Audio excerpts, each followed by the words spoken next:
Welcome to the ORCA pod, covering the second episode of Canberra versus the world. I'm excited to be here. I'm excited to be chatting all things Canberra Survivor. And joining me, as always, is my very own ORCA pod. Firstly, bringing in, she doesn't have a migraine this week. The trains are on time. Jules is here. Welcome, Jules. I'm here and on time. First time. It's appreciated by myself and the listeners. And also, of course, joining us, as always, is Dani. Welcome, Dani. Hey, happy to be back. Now, before we get into the show, I want to recall which of these lovely contestants have chatted with us live so far, because they are the dearest and nearest to our hearts. I believe it is Lauren. Lauren was the first. Then last week we had Pauline. Yes, Pauline was here. Sabrina, right at the end, dropped a comment. It showed up, only saw it after we went off air, but she was there as well. I'm checking it out now. Give me a second. Look, I was on my phone last week, so I couldn't see comments, so I'll just take your word for it.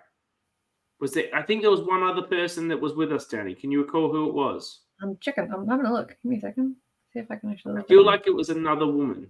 Was it Anthea?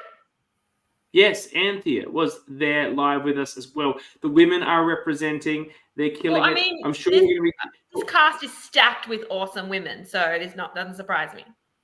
It is a fantastic cast of women, which is pretty special because sometimes in the casting of these games, getting a lot of women to apply and therefore giving yourself a great choice of selection and getting your cast right can be very difficult. So obviously Dan and Liv Todd!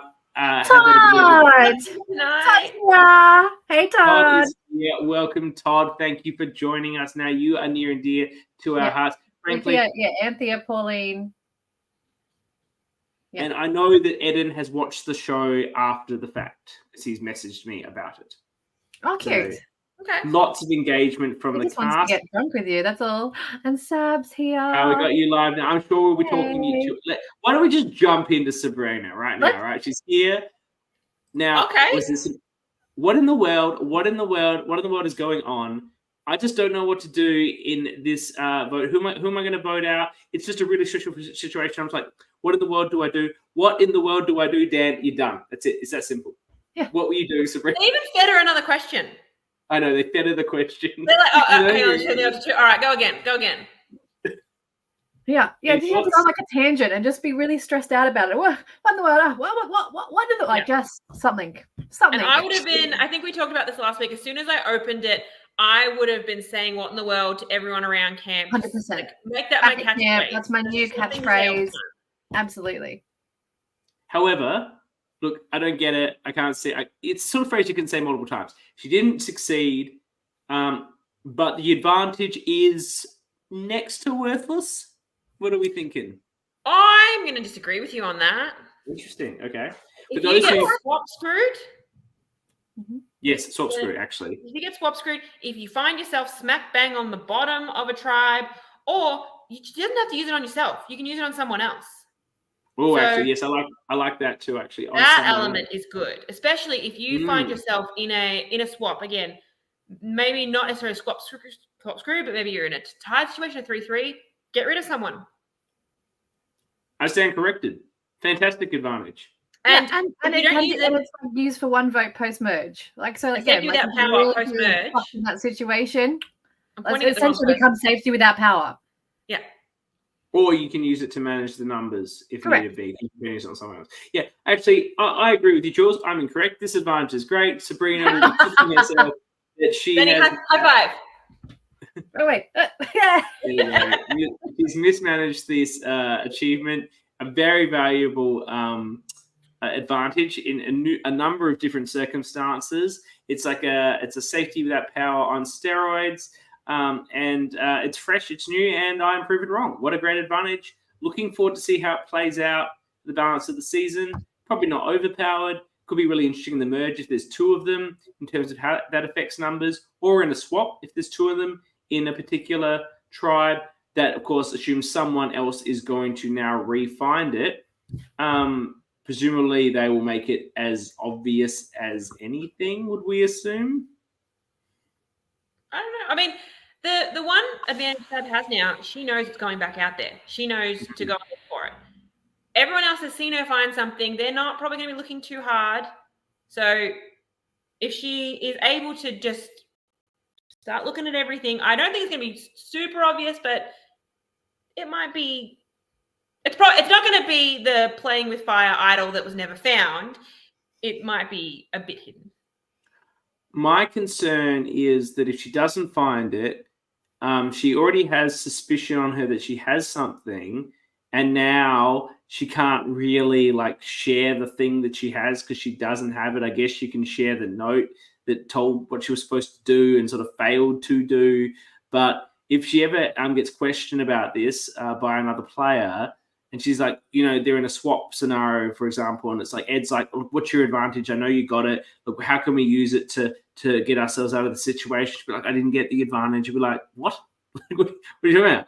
And then I guess you could show them the advantage before this happened. Once I she knew what she had to do, she needed one or two other people, like they had with Eden on the other side, to help her get that saying said at tribal council.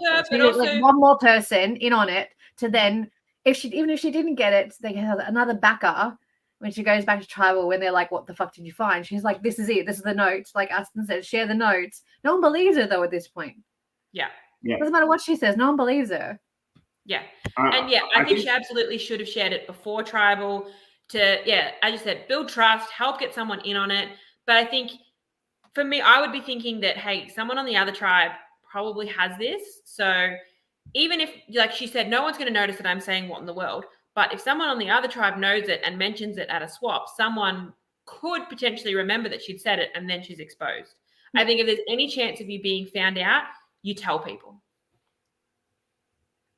Why don't we go back to the start of the episode now that we jumped to the end? Look, Sabrina was here. I wanted to get into it. It was the big moment. There's actually a funny little meme. Woofy. Oh, well, we'll talk about Woofy first. Woofy's been posting funny little memes on the Canberra Survivor discussion chat.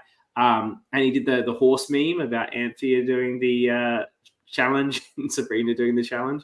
The fancy horse and then the bad horse. Anyway, that's enough talking about Sabrina's failure. Now talking about... Still might win a pick. Still love you. We do love you. Thank you for being here in our hearts. And now the Woofy, James Wolf, from Canberra Survivor, The Ultimate Sacrifice, for those that do not know, is the namesake of this podcast.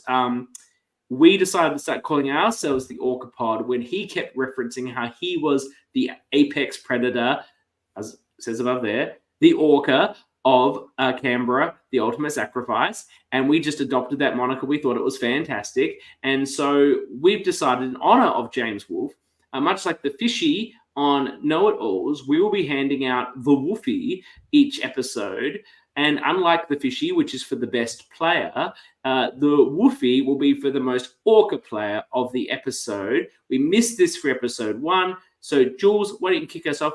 Who do you think should have been and awarded the Woofy for episode 1? So let's go through our criteria. So we need propensity for narcissism was number 1. Propensity for narcissism.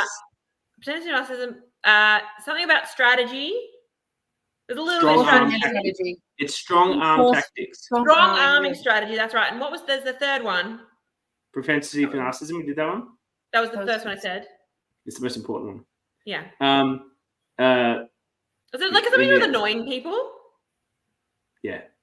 I don't know. But all 3 of these are encompassed by the people's champion in Eden. 100%. He made it all about him. He annoyed people enough that his name was thrown out there. He was in a majority alliance. I think, all 3 of these criteria. Eden, congratulations. You're the Woofy of episode 1. He also specifically referenced how the reason he was going to do well was because he was really good looking. Yes, I forgot about that. That's very Orca behavior. We love it. I'm going to pull up the final criteria. That's what I'm doing right now. But Dani, who would you suggest is we should award the Woofy for episode 2? Well, you literally sprung this on me about 2 minutes before this podcast started. I haven't, and then you didn't like my decision. I agreed with it. Personally. Okay, give us your decision. So I thought the Wolfie for this episode should absolutely have been Andrew, just on his confessionals alone. I appreciate that he didn't necessarily have the strong arming of strategy, but it's enough of his name. Yeah, it was light, but his name came up in conversation as a threat, and then his confessionals were so narcissistic, so glory, and I fucking loved it. It was incredible. I could watch his confessionals all day long. It was fabulous. That for me is why he gets the Wolfie of this episode. Referring to Eden as Mr. Australia 2024. Yes! Yeah, absolutely. The final category was, I've deleted it again. Just being into yourself, I think is the gist. So look, I've drafted Andrew. I love Andrew. Dani, though, you haven't watched Backyard Season 3. No. Am I correct? No. And look, he set the bar so high in Backyard 3 that I've seen the first episode, so I got a taste of Andrew, but I haven't seen the rest. Look, you haven't seen him be immune from a rock draw and then shame someone else into not going to rocks. So that's cool. I don't think you can go past that. That was the particular moment. But as he said, like what we're doing to the impressions, we are a shining light. And we are shining. The sun shines. The sun always shines over the darkness. Over the black. Over the darkness. Sun shines over the darkness, the black. And the other tribe are not going to succeed, nor should they succeed, because they do not have the mental capability to take it. To me, I'm not doing very well. That's not my best one. I'll try and do it later. So people are tuning out. Sorry, Andrew. I love Andrew. We love him. He's a great character. Dani, that's fine. It's your pick. Let's go. I personally would have felt my vote might have gone for Lauren, but we'll let you make the call, so it's fine. She's not narcissistic at all. No, I don't know. I think her name came up because she's too quiet. I think the name came up because she was a bit standoffish, aka aloof, aka arrogant. But I think it was more. Yeah, I was thinking it was quiet. I don't think it was arrogant. No one's always arrogant. They were just like, she's hard to read. The thing is, though, Andrew's very much misplayed this, but that doesn't matter. We're not giving awards for playing well because he wasn't able to influence. We're going to do the end and then come at the start, I suppose. He wasn't able to influence the vote in the way that he usually can because Lauren wanted to work with him, but he decided to target Lauren. And Lauren was actually the one hookup he needed to perhaps build then the bond around, because he had bonds with other people, but he just started on the wrong foot with Lauren. And she wanted to work with him. I think that was a huge mistake for him, not identifying that she had made some social headway. When they did, perhaps it was the duos, the coupling, and he did some work. Straight to the end, like the buddy system that Oscar puts into place, I think is part of the reason Andrew is on the outs, because he was with Amy initially. But why is Amy being targeted? She's too social. And they don't want they're all kind of excited by the idea of working with Andrew because they see him as threatening, but they think it could be like fun to like play the game with. Whereas they don't think they can be. They just saw Amy as like a very much a social threat to them moving forward. Whereas Andrew, they can see the capacity for like rubbing people the wrong way. So no, he can be a get at any point, but is also a vote at any point, which is why I think then his 2IC was the option. I agree. All credit to Andrew in this episode. He did not get his way, and he appeared to look. He tried to change it once he found out the vote was Amy a little bit, but he realized quite quickly that was not going to eventuate. Obviously, backtracked and then voted for her. Sensible play for a smart strategician, and I'll be really interested to see how he regroups. Now that he is effectively, I know he voted for her, but he is effectively on the outs in terms of being last one into that grouping that formed 100%. Up. Well, I think that's not where he was at the start of the episode. Sorry. No, you go. No, I was saying that's not where he was at the start of the episode. It was really fun to watch this whole the turnabout of it all. Oh yeah, it was really interesting. And I credit to my girl Lauren. She put in work. She was like I said to you at the end of last episode, she was in danger. I was just she was the first name up there at the beginning, and now she's just that one-on-one time, the coupling really worked in her favor. I know she's your girl, but that was the highest person on my draft list that I didn't get. So I was also quite high on her before we started. But yeah, the thing with Andrew is that a lot of people talked about him as someone that they want to work with, but not necessarily within their alliance. They all want to sort of have majority alliance and then have him on the outside that we can pull in for a number. And that's really not the spot you want to be in. I think, what do we think about Andrew's concerns with Lauren? She says she wants to work with him. He says, I don't want to work with her because A, she has an old school Survivor t-shirt on. B, has a but all right. I know, I thought it was an odd choice. I've got a note here, like, she's wearing an old school Survivor shirt. I love the shirt, but I wouldn't be wearing it. I wouldn't have worn it, no. Say that for jury. Well, I also would never wear a Boston Rob hat to any of these things. I think like a Boston Red Sox hat would be crazy. But also she has a tattoo of. Where's the tattoo? I haven't seen it. It must be on her arm because Andrew's seen it. He said she's got a tattoo of a Survivor torch. Lauren, if you're watching and it is shown anywhere, can you please direct us to where to look? I love tattoos, so I want to see it. Yes, I would also like to see the Survivor torch tattoo. So she can't do much to hide that. But Andrew's not worried about her being a super fan because she's got a Survivor tattoo. He's worried that maybe she's seen Exile. Do we think that's a bridge too far? Yes. And there's another propensity for narcissism. Like, it's just like, he's just like, surely. Well, Loz was wearing that shirt as she was an on-site alternate and she was dressed to crew. I did wonder why she had a black t-shirt and a yellow jumper. No, she's got one of each, I see. On the drive to Canberra that she was playing. Wow. I don't mind. Look, I don't think the shirts, we've discussed it before, but I think Andrew's taking it a bit too far to assume that a Survivor fan has watched Backyard. Absolutely.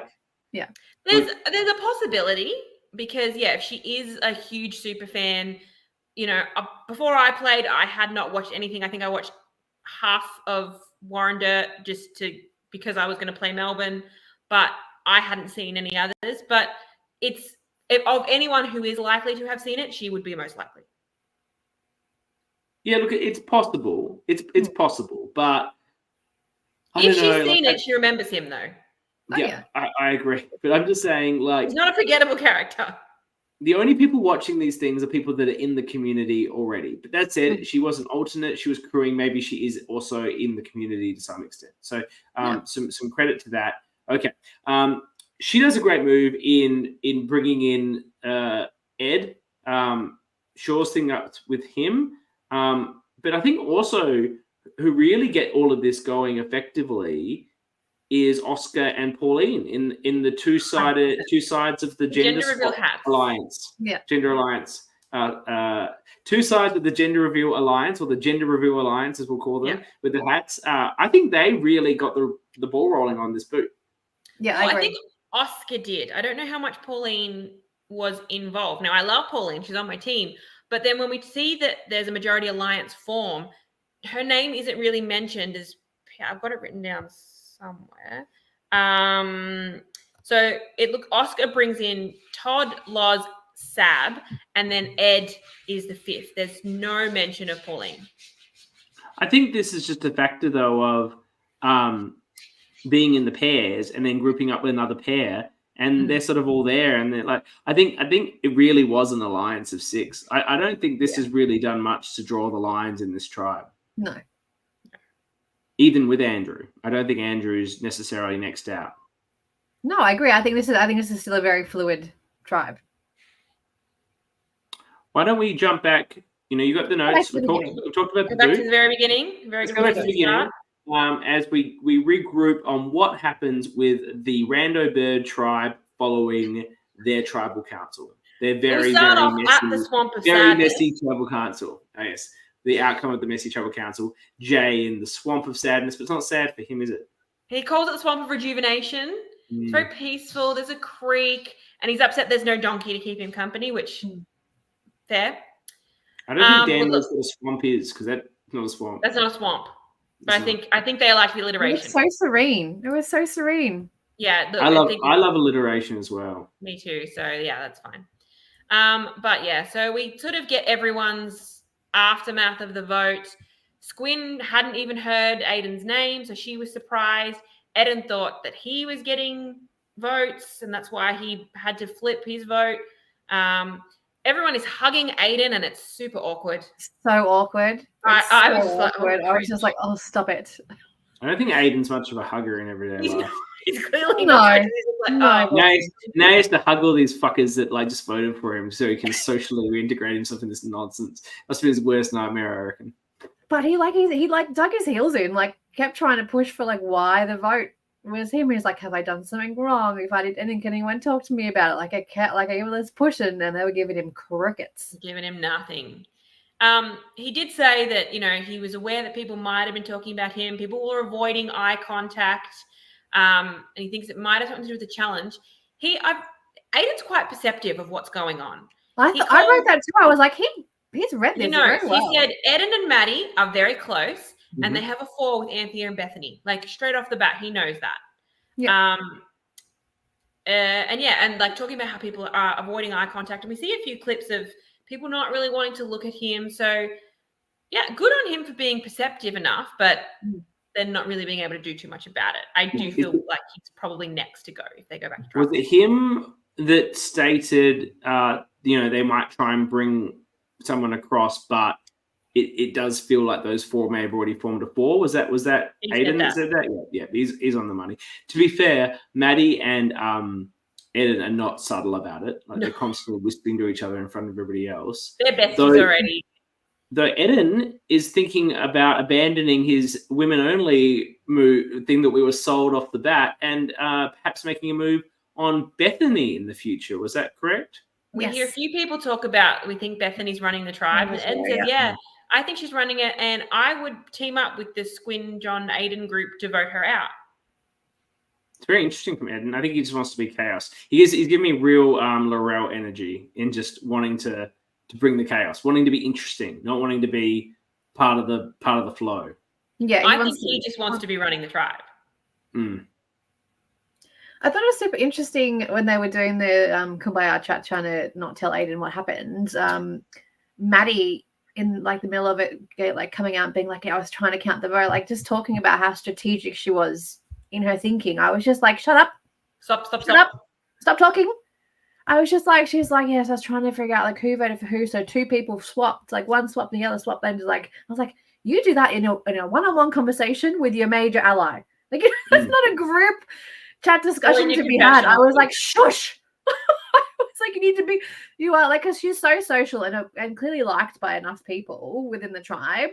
But I was like, let that be your front thing. Don't let them see how strategic you are too. Like, don't talk about counting votes at your first tribal council. Like, shush. I was like, that was bold at that moment. That's what I thought. And they had a funny little conversation. Sorry. Look,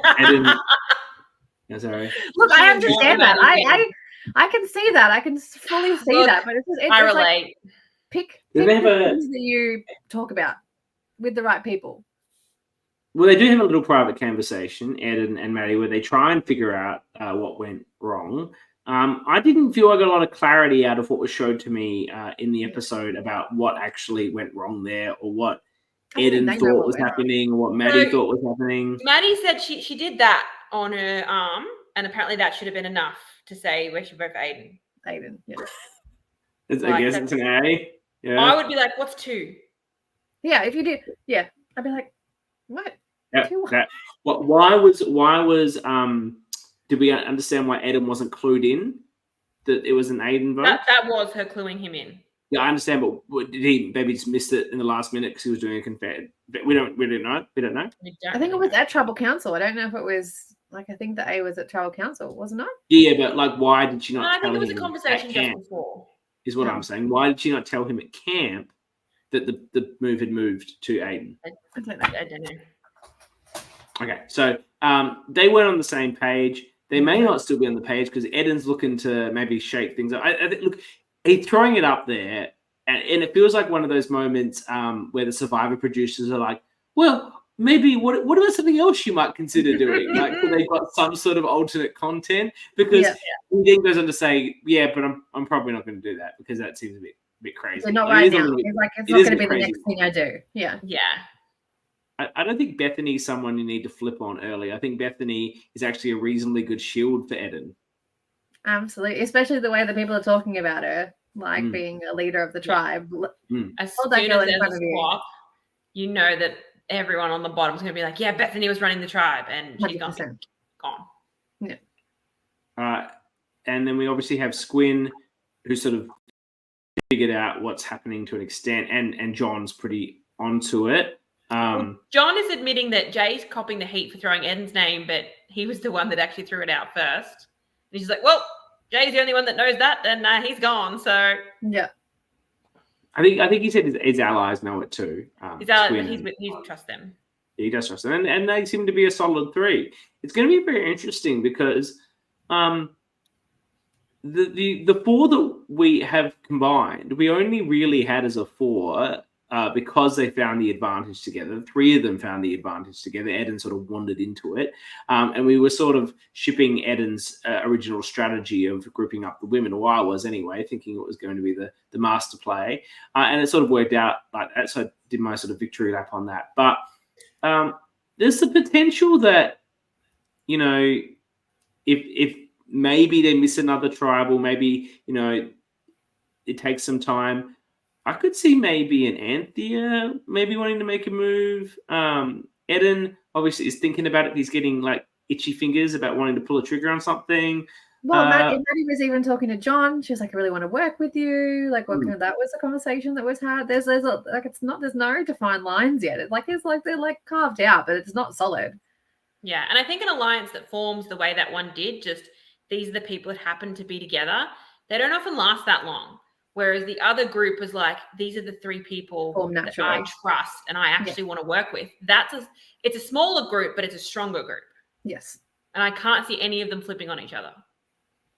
No. I also think the level of speculation and uncertainty about the vote, where the numbers did not go the way the people in that alliance anticipated it to go, has left them some pause. There was a lot of discussion about what had happened. No one could be particularly clear on it, partly because it was in a group conversation, but equally people weren't just very clear about it. So, you know, it didn't really affect anyone. Like, no one's particularly bothered to see Jay go. Sorry, Jay, but that's the truth of it.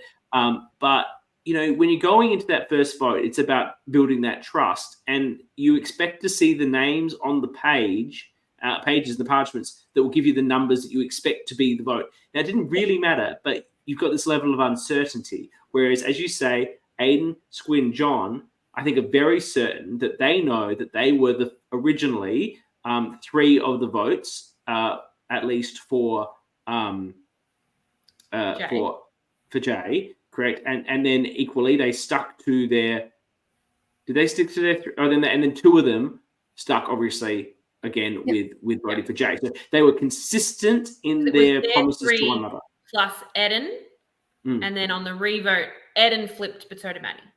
So it was 2 plus Maddie. But they know they're consistent. And then, of course, the discussion we had last week about the way it played out with the rocks, they were both very clear, particularly John first, that he would not be amenable to voting out Aiden. And so I think they have a greater level of trust. And I think you're right. The other alliance is not as on such a solid foundation.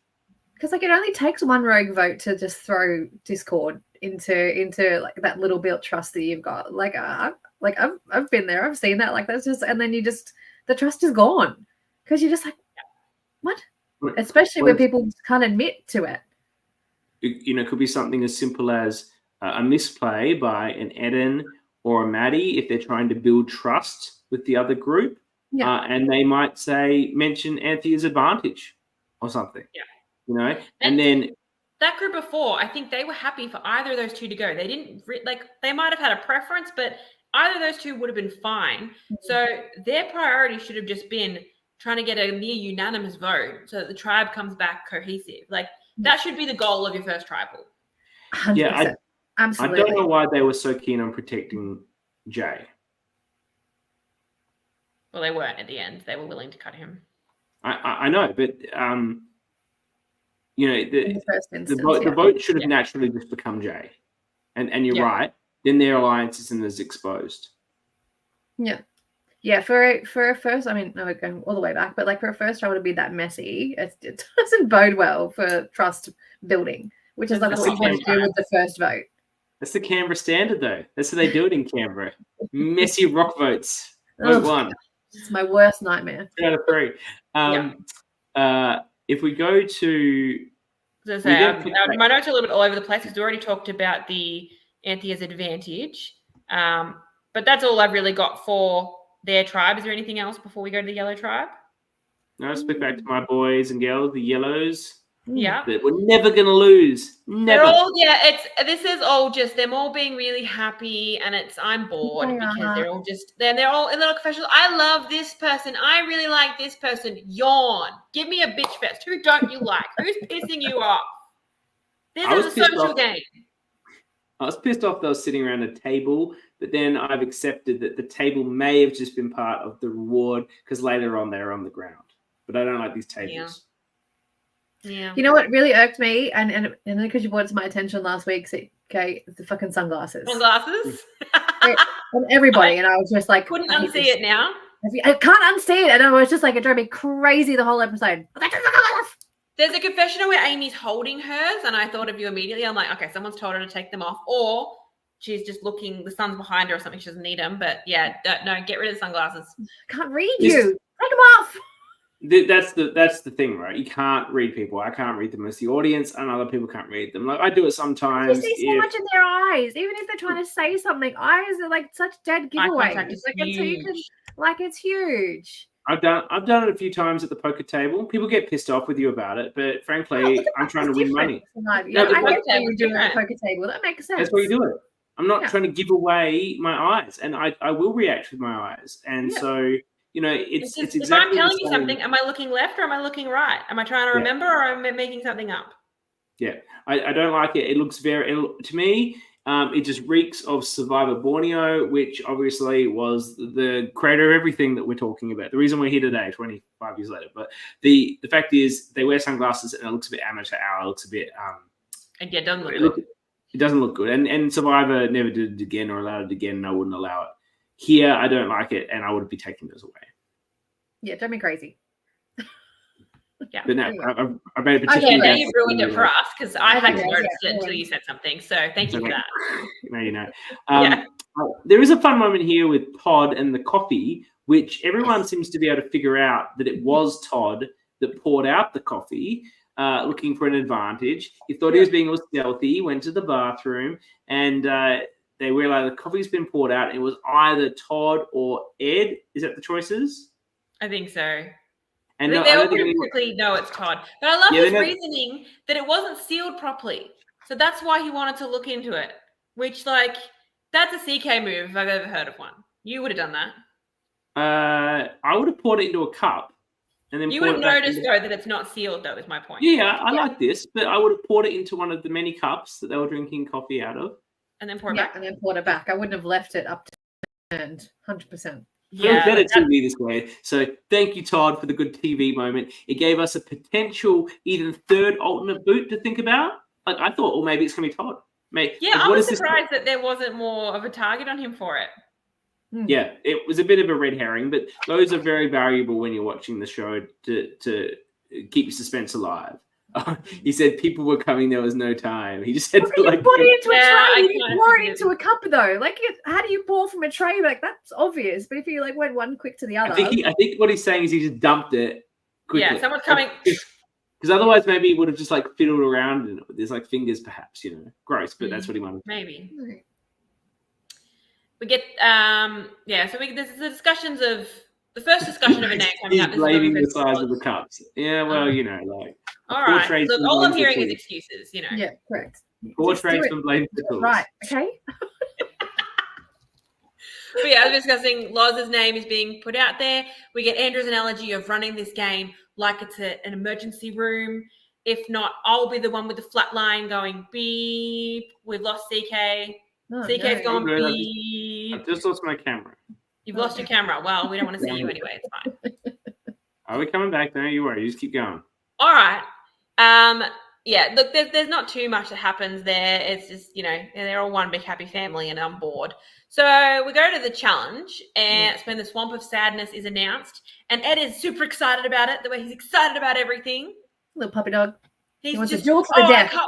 We're back. He wants to duel to the death. He's like, oh, if I find myself there, I'll duel to the death. Oh, I'm so excited. I'm like, you need to calm down. That's a good impression. How long before that rubs on people? Sorry, like how long before the excitement rubs on people? Yeah, like another 2 hours, I'd be ready to slap him. Ed's going to dominate. He's another one that needs to be shushed. He's going to dominate at the Swamp of Sadness when he's there. Just 100%. He's not going to get Absolutely. No. Why would you get rid of this guy? Why would you vote out your dog? No. I love my dog. She drives me crazy, but I love her. So Ed was my number one pick, and I'm very pleased with that pick. Ed is a typical first merge boot. Yeah. Yeah, look, he potentially, but he just doesn't seem very strategic. Depends what he can pull off. He does have but physically is enough of a threat at the merge, but you're looking at who's going to beat you at immunity. And for the first merge vote, as a consensus, that's what you're looking at the physical beast. That's what you look at as someone who is good at challenges. That's something that crosses your mind. As someone who is probably never going to win an immunity challenge, I don't care. But to get a consensus from a group of people. Yeah. But I think he's an easy target. He had a part in the scramble where he talked about he wants everyone to see him as a yes man. And I think that's the perfect strategy for him. Very smart. Very smart. Because he is such a physical target, he needs to make himself not a strategic one. And so if he's just, I'll do whatever you want. It's a great way for him to stick around. I hope he's willing to change that up when it gets closer to the end game, because otherwise he's going to be a 0-vote finalist. 100%. I think he just needs to do something. I think he could just play Modern Survivor. As long as he makes a move somewhere near the end, it'd probably be enough, given how likable he is to get through. But he does need a move. He can't just do nothing. Yeah. But also, it's not like we see a million physical challenges, particularly in Canberra. They love a puzzle. They love a balance challenge. So he might not even be a challenge beast. I would say Canberra is one of the more physical ones of the season. So don't forget, Nick went on an absolute tear last season because he was the fittest and strongest. I'm just going back to that ridiculously hard puzzle that they had. So yes, but Nick won like a bunch of immunities all in a row, and they weren't it was his physical ability that got him through those. There was, big time. But anyway, so we get to the challenge. We've got 3 players got to weave through cones. They've got to pull out some house numbers from a bucket, open a lock, and then do the little balancy thing. What did we think of this challenge? I liked it. It's something different, something we haven't seen before. I loved it. A little, like, a bit of everything, like, like physical but running, so not like having to like go up against each other, like it's competition. And then like table maze, like obviously like so hard with the tiny little balls, tiny little holes. Talking about balls and holes the whole challenge. Dan was channeling his JLP. I was just like the immature little person I am. I was just giggling about balls. We all love it. Liv was also giggling. They had to sort of cut her mic. Dan just looked there with a sly smile. I liked it. I liked the amount of strategy that was available in it. Yes. You saw the Yellow Tribe adopted. I thought they were so smart. Yeah, with the Yellow Tribe. I actually think it was not necessary because we've seen this thing, the Ed going and pulling out all of the numbers first. We've seen that in there's a big sand pit, and the reason you do that is so that the same people aren't digging in the same spot where nothing's to be found. But it's a small bucket. There's only so many places you can dig. And it worked, didn't it? Yellow came out with a bit of a lead, but it's mainly because John went to the wrong bucket. I think if John had gone to the right bucket, it probably would have been fairly even. But I think John went to the wrong bucket because he saw those numbers just sitting there at the top of the bucket. He's like, they're right here. He went to grab it and run away, and they were like, no, go to the other bucket. He was attracted like a random. The Yellow Tribe just approach challenges really strategically. Yeah. It was just for John. I want to say he was attracted to it like a rando bird to a shiny object. Well, I mean, if you've got a pink and a green bucket for a yellow and a black tribe, make your buckets match the tribe colors. Yeah, I agree. Yeah, I'm big on that. But anyway, black wins immunity, and it's not even close. Yellow is still all over the place. There's also a strategy on the locks that neither of them adopted. You should have been doing each combo on both lock each time. Yes. Aren't you losing time by turning it around every time?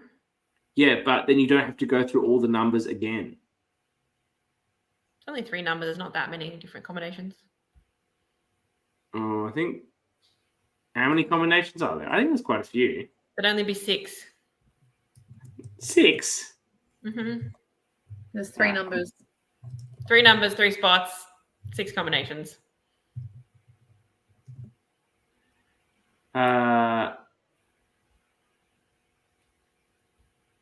It says 1,000. There's 1,000? They've only got 3 options. There's 1,000 if you've got every single digit available. Hang on, that was 0 to 9. 3 options, you've only got 6 combinations. It's not that hard.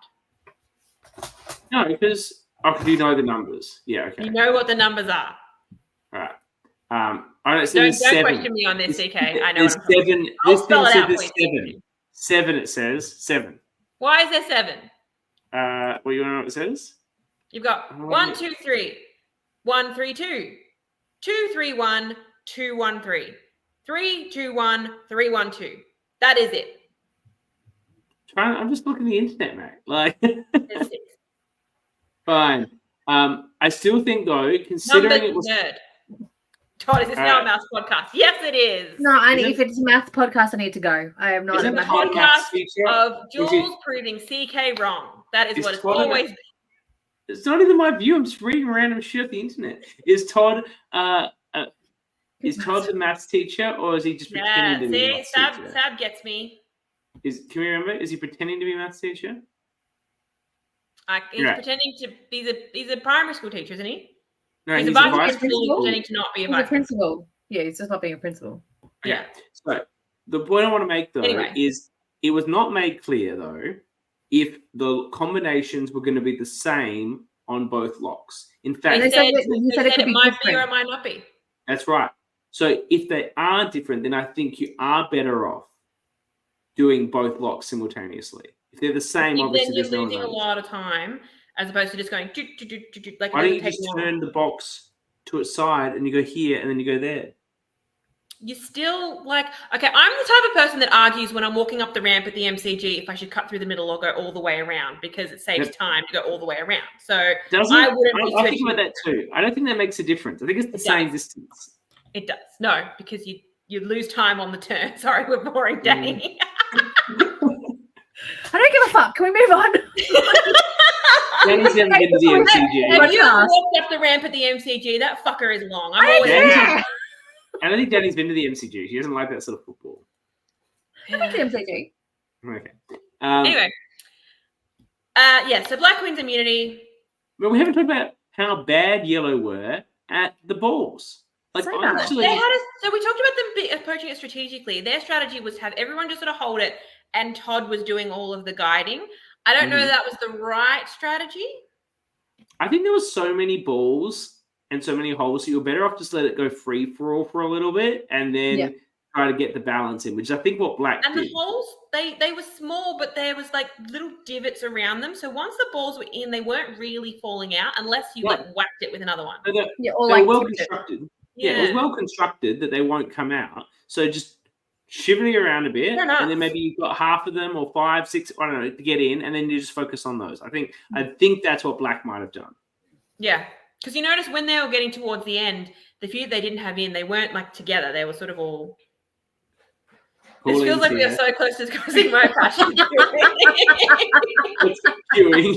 Well, I will have a long conversation with you about this afterwards because I find that fascinating as well. Is this that we should not? Queuing's a waste of time. I don't stand in queues. I don't like it. We can debate this with Pauline when she comes on the podcast. It doesn't need to be discussed now. Keep moving. Sorry, Dani. Anyway, we get back to Yellow. Look, we've already discussed a lot of the strategy of the buddy system. What did we think of the buddy system? I think it's a smart way to get it moving because it is so. If that when you go back to camp for the first time you got to vote, trying to split off without making it obvious is so hard to do. It's just it's awkward. Like no matter how obvious your alliances are, to just suddenly be like, I'm just going to take this person over here. I think it was really smart. I don't think it makes it really hard to, again, like I made a comment about Dan's comment, like, how do you reach consensus in pairs? I thought that was a really smart question at Tribal of Dan, because I don't think you can reach a consensus unless you're like, find another 2 or another, like, 6, then meet up. You potentially have 4 names coming up.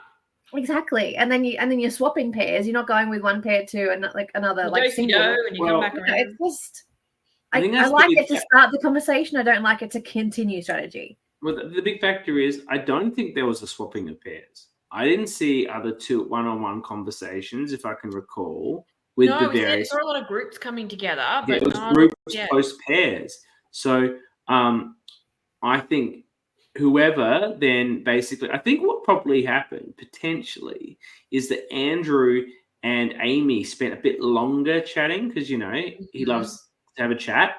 And then the others got done. They quickly put something together and then grouped up again. Andrew and Amy didn't need to chat really at all. They should have just gone, yep, we're good. What's our target? Great.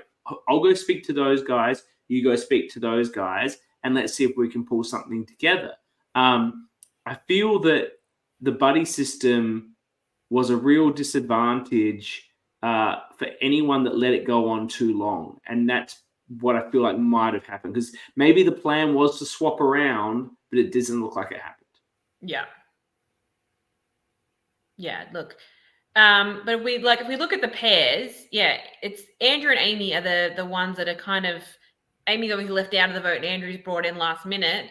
We've got Ed and Loz, we've got Sab and Todd, and we've got Pauline and Oscar. I don't think these are necessarily core pairs that are going to be ride or die throughout the game, but I think it was those 3 pairs that came together to really get rid of Amy. So look, I agree with you, Dani, that it's a good way to start the conversation, but get rid of that real quick. Yeah. Yeah, or take your pair and find another pair in the bushes. Yeah. Mm-hmm. Like find the pair that you want to work with and that makes complete sense, but just didn't seem like that happened. And it doesn't seem like that happened. Yeah. What was also interesting, and I wondered if this was deliberate, that all the pairs were a man and a woman. I like that though. I like that it was mixed. Well, and I want to know how the pairs were decided. Is it just the person standing next to you, off you go, and that's how we get our gender reveal pair together? Or was there any strategy in how the pairs were chosen? I'm shipping them together for the rest of the season. I'm shipping them to get married and wear those hats at their wedding. That's what I want. Okay, Oscar's a child.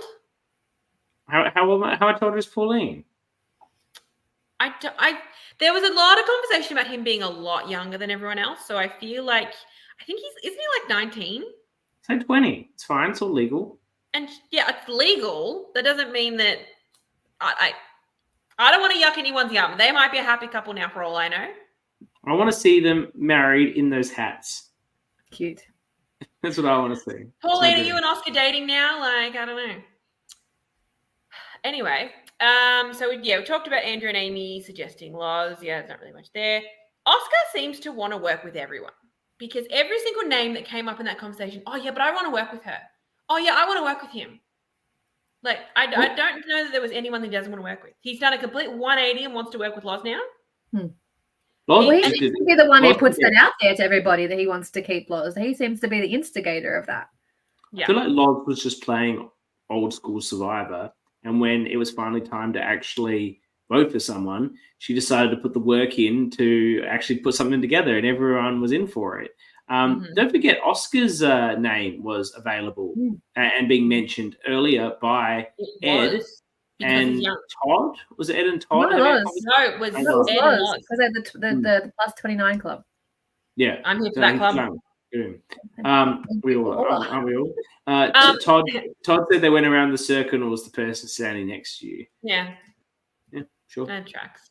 There's an interesting moment in the conversation with Oscar and Pauline. I think he's trying to tell her, I want to work with you. I like you. But he says, I think you're a good player. Oh, if someone said that to me, I'd be like, alarm bells, get you out of here. Like, no, like when I play an org and someone comes to me, oh, I watched you play this org. Go away. Go. I don't want you knowing anything about the game that I'm playing. So I don't think he meant that. I think he just meant, yeah, you're someone I want to work with, but poor choice of words. I think that there's been a bit of discussion about the sort of game you'll play in this tribe and who you want to work with based on the way they'll play. And I think that was the factor of the conversation.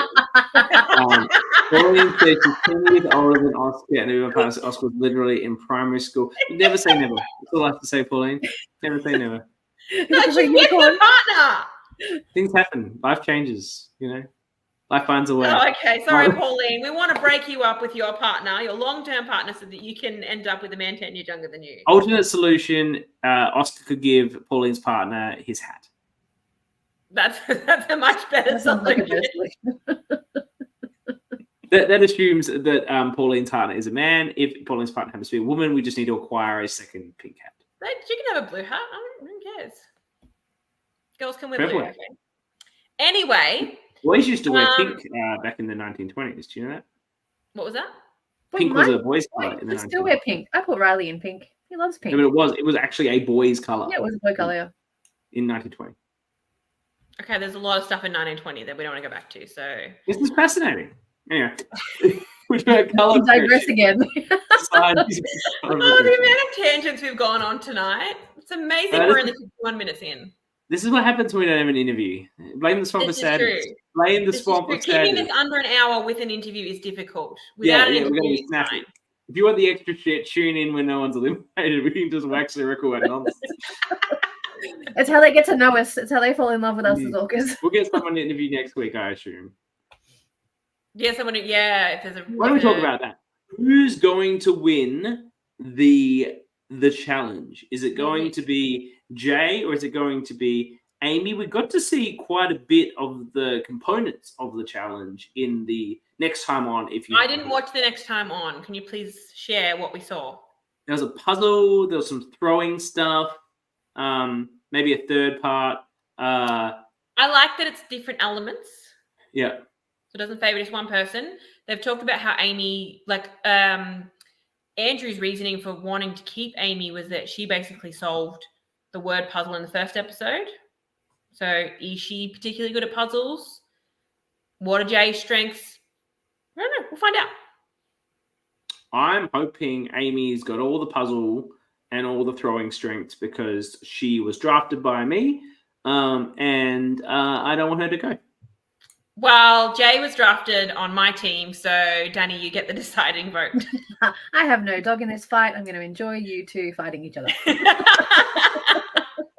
Whoever it is, I will be happy to talk to you next week. I think the form of the show is going to work really well with a challenge at the start. I think it was really good on Backyard 4. I think it's going to work really well here.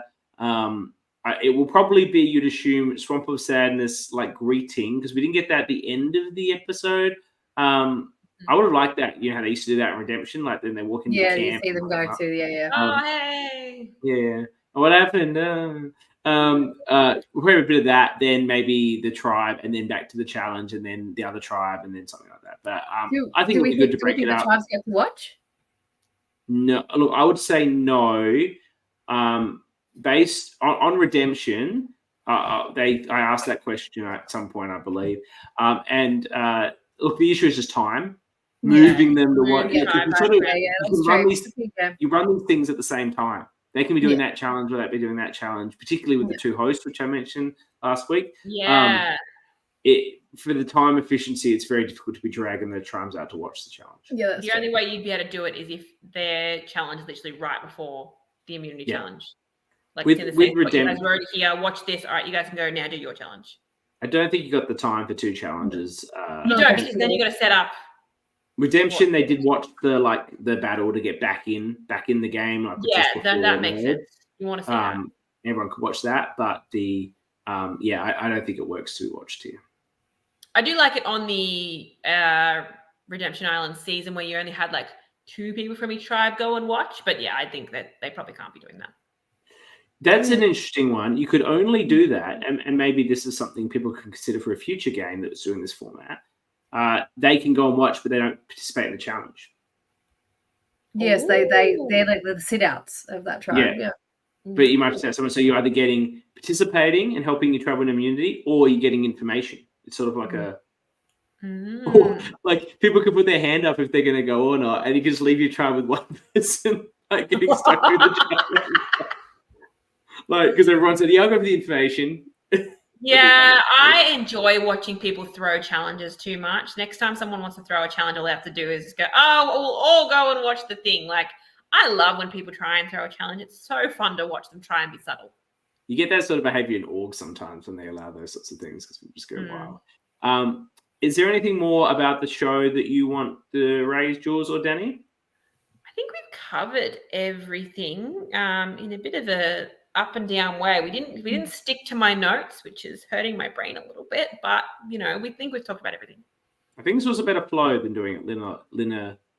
I did like that Liv was giving them a little bit of trash for the pairs thing. She's like, well, you're not going to be able to do pairs next time. Good luck voting in pairs now. It could be the other 3 pairs and Andrew sitting in the waiting room for the Swamp of Sadness, which would be very sad. Could be. I don't think so. Who are you guys going to call as Jules? Tell me who do you think will get voted out? Pick a tribe, and then Dani can do the other one. I will go the yellow tribe, and I don't think we'll see Andrew go. I could see it potentially still slipping back into Loz. And Dani, if you were if the rando bird tribe goes to tribal, who would you be voting out? Who do you think will be being voted out? My apologies. Yeah. Slam dunk on Aiden, or does something? Yeah, I think it brings back to Aiden. I don't think there's enough. I don't think I don't see the swapping of alliances happening this soon. Rip my fantasy team. And where do you think we get a swap? I wouldn't be surprised if it's this episode. I called it last week. I think we're getting. I think one more. It's just with the dual mechanic a little bit. One more would be a swap at 13. I think 12. 12's pretty standard, though. That's why I'm thinking early. Can we presume no one's getting back in the game until merge? You can't just have people coming back. I assume it's someone. I would assume merge, and that's it. Maybe there could be another redemption battle afterwards, perhaps. I don't like that. It's funny in like Redemption Island when Mac got voted out twice. I know, but any of these like Redemption Island, Edge of Extinction, whatever, where you get a chance to come back in, I think I don't like it post-merge because like if we look at the Edge of Extinction season, I think I'm in the majority here where I say that I don't think Chris Underwood is a good winner, but I would have been very happy for a Devon's win. Chris deserved to win of the final 3. But he wasn't there for the entire game. Yeah, but the quality 5 days. That was a top-notch 5 days. He just puts it all. And he set the bar. Now, if you want to win, you gotta put yourself into fire. Mm-hmm. You had the fastest fire of all time before Gabler.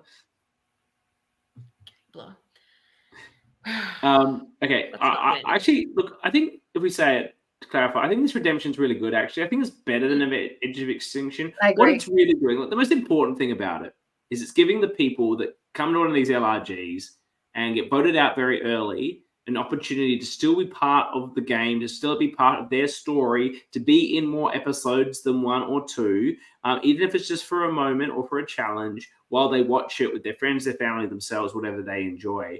And I think it's more about you if it's a one-on-one challenge than random confessionals in the Edge of Extinction. Now, it might mean that Amy goes right away if that's what happens, she's out. But she's still got that extra, she's in the 3rd episode. And even if that ends at merge, which I think you're right is probably where it should be, I think that's just a great experience for the pre-mergers to have in terms of it being a more full experience. And that's what EOE tries to do. I think this does it better. I like the Redemption Island, the Jules twist, because it makes it harder for the first person voted out to get back in. What I don't like about Edge of Extinction, especially when there are things to be found, it's much more of an advantage to be the early one out versus the person who just got voted out. It's almost harder for them to get back in. So I think it should be, the last person voted out should have the easiest chance to get back in. I never thought about the sport. You're right. Boston Rob was screwed in Winners at War. I mean, he was screwed the minute he was cast. Yeah, I'm just a Boston Rob stan, so I'm just going to say he was screwed. They're never going to let him get anywhere near that end game. Natalie had too many advantages. I hear what you're saying. Natalie had too many advantages. I get it. Okay. Well, I think we've waxed lyrical about random Survivor twists for long enough. Thank you for joining me, Jules. Thank you for joining me, Dani. And let's acknowledge the wonderful cast members who are here live. Thank you so much, guys. We love it. Love it. Pauline and her chipped relationship with Oscar. Sorry, Pauline's partner of 10 years. Todd, Mr. Coffee, Todd, Sabrina. What in the world? Thank you for being here. Lovely to have you. And everyone else that joined live and commented. And, of course, all of you that listen to the pod after the fact. I know there's many of you. We really appreciate your support, especially when there are actually 2 podcasts for Canberra. Especially appreciate you all being here and watching and listening to us talk about the program. The Off-Brand Podcast. It's more fun here, but, we know it's 2 podcasts in a week about an LRG is a lot, especially if you weren't on it. So thank you, Aston and Sophie in particular, who I see were here live tonight. They were there as well on the weekend. I know. It'll be similar to Jules and I, because we were both at season 2 of Sydney. Like we'll be in the comments. Yeah, I'll be there in the comments. You kind of must put it because we know what happens, but we'll be in the comments. But we appreciate all of you. And, of course, tune in on Friday. New episode drops. Very exciting. And then we'll be back maybe Tuesday. Keep an eye out for that. Don't like doing back-to-back with the on-brand, but we might have to accommodate Dani's hat party, where she might be wearing a blue and pink hat with her partner. She's prioritizing her wedding anniversary over a podcast. Like, come on. You can do without me. I'm just telling you I won't be here if it's Wednesday. We will see if we can accommodate it. Jules Dani has to drive trains, but we will see if we can accommodate it. If we can, it's good to have the 3 of us. That's the show. So if we can do it, it'll be Tuesday or Wednesday. Keep an eye out. And if you're not, follow our ORCA socials, our Facebook. I already got Facebook because I'm an old boomer. Not really a boomer. What am I? An old millennial. Go on Facebook. Go in there and follow and like us so you see when I post shit. But we'll be seeing you. Thank you for joining us. We will be back. And I'm going to start this, and goodbye all.